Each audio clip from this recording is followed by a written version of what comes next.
the most beautiful baby in the world.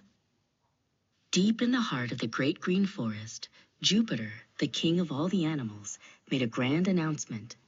He stood on a mossy stone and called out with a voice like rolling thunder, "Listen, everyone! Tomorrow we shall have a grand parade. Bring your little ones, and I will give a prize to the most beautiful baby in the forest." Kamala the monkey was so excited. She spent the whole afternoon cleaning her tiny baby Pip.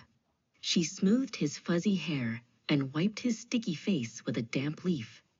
"Oh, Pip," she whispered, "you are so handsome. Your big ears and your wiggly tail are perfect. Surely you will win the prize."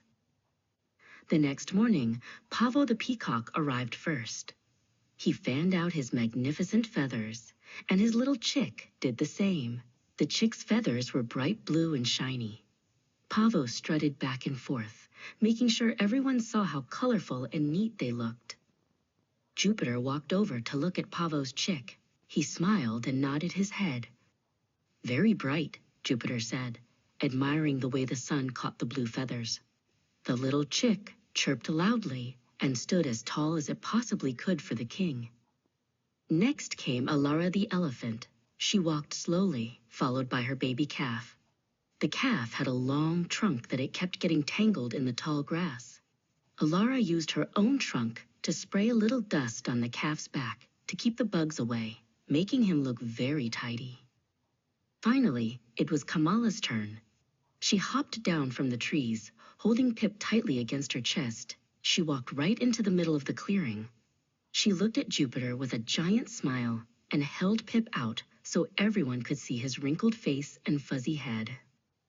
When Pavo and Alara saw Pip, they started to giggle. Pavo hid his face behind his feathers, and Alara covered her mouth with her trunk. They thought Pip looked very strange, with his flat nose and his very long fingers. "He isn't beautiful at all," they whispered to each other. Kamala did not care about the whispers. She pulled Pip back into a warm hug and kissed the top of his head. She looked into his dark, twinkling eyes and saw the whole world. To her, Pip was the most precious thing in the entire forest, and she didn't want him to change a bit. Jupiter saw how much Kamala loved her baby. He walked away from the fancy feathers and the strong trunks and stood right in front of the mother monkey. He saw the way Kamala protected Pip and the way she looked at him with so much pride. Jupiter reached into his pocket and pulled out a small crown made of golden berries. He placed it on Pip's fuzzy head. "Beauty is not just about bright colors or big sizes," Jupiter said. "A mother's love makes her child the most beautiful of all."